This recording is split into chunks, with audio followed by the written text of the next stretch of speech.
Hello again. Welcome back to part 2. So where were we? Ah, I had discovered that my skin color actually does really matter. To the world, at least. So the next stage of my life had a lot to do with actually being treated as a person of color. And we can go through a couple examples in my reactions to them. Apparently, my reactions to them were unusual.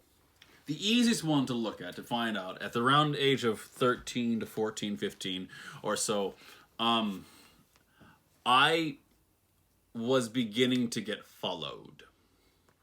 I had incidences where people would be more suspicious of me for one reason or another. I don't know if it was because of my attitude, although I can't imagine that. I'm an angel. Or it had to do with my skin color. At the time, I didn't think of either. So, the first one happened to me all the time was that I was followed in stores. Whenever I would go into a store, either by myself or with a group of friends or anything, I was always followed by one of the store clerks or receptionist or whoever they had on staff to kind of make sure that I was in there and getting helped, I suppose. They were there to make sure I didn't steal anything. I'm pretty sure. And it happened every single time. And for me, I didn't really think anything of it. It started to happen and they didn't really bother me that much because they weren't stopping me or interfering with me. They were just kind of slowly trailing around. A prime example of this that showed me the difference between myself dealing with it and somebody who wasn't used to it happened a few years ago. I was with my friend and we were going into a store to get a book, I believe. And they went inside and I was just hanging out with them, keeping them company. And we went in and the clerk begins following us because that's what happens when I enter into stores. And my friend was very distressed by it. They didn't really understand what was happening, and they made a comment saying like, why is this person following us? And I said, oh, well, they're following me. Why? They want to make sure that I don't steal anything. I'll never really forget the look of incredulity and outrage that was on their face. It actually warmed my heart a bit. It was nice. And they left the store promptly and I followed, and then we had a 30-minute conversation, 30 minutes to actually 45 minutes, about how it was unfair and how they were furious and outraged, and I was just like, it's the way of the world. I believe my comment was, well, I'm not planning on stealing anything, so it doesn't really bother me that much. If I was planning to steal something, it'd be very, very, very annoying.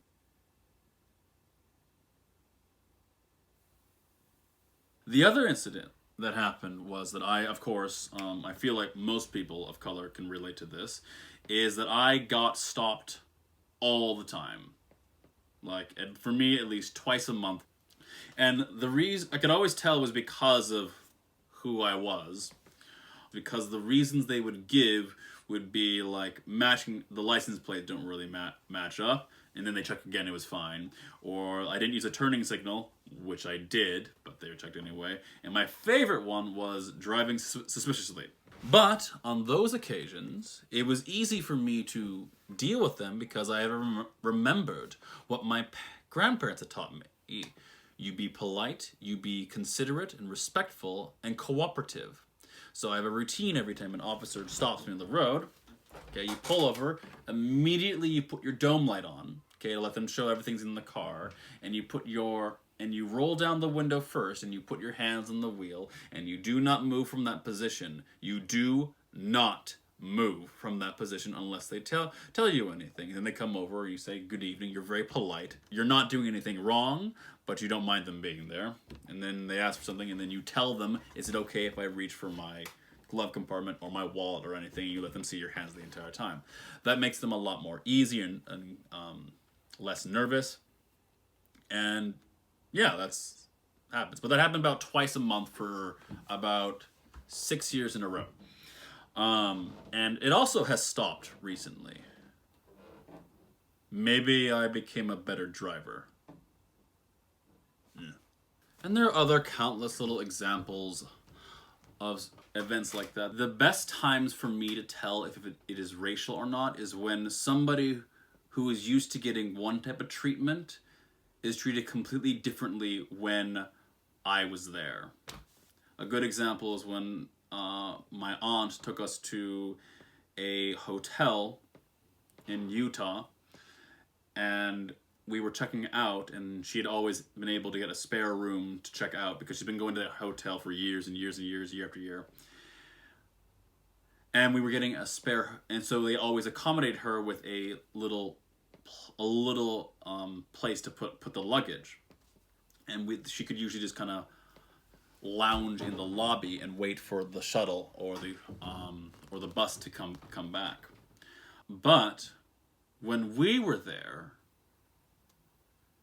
suddenly that wasn't okay. We, as in myself and my sisters. Suddenly we had to leave the hotel even though our shuttle would not arrive for another 5 hours. And the way that she was approached was apparently very rude. I don't remember much of the situation. I was around 15 to 17 at the time, and it seemed fine to me at that moment. I had a great blast. But I learned years later that she had felt incredibly insulted and incredibly hurt by how she was treated through us.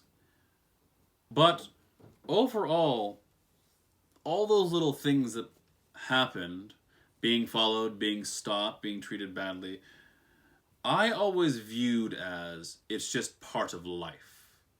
It's not really a big deal. Because I was never hurt or never bothered by it.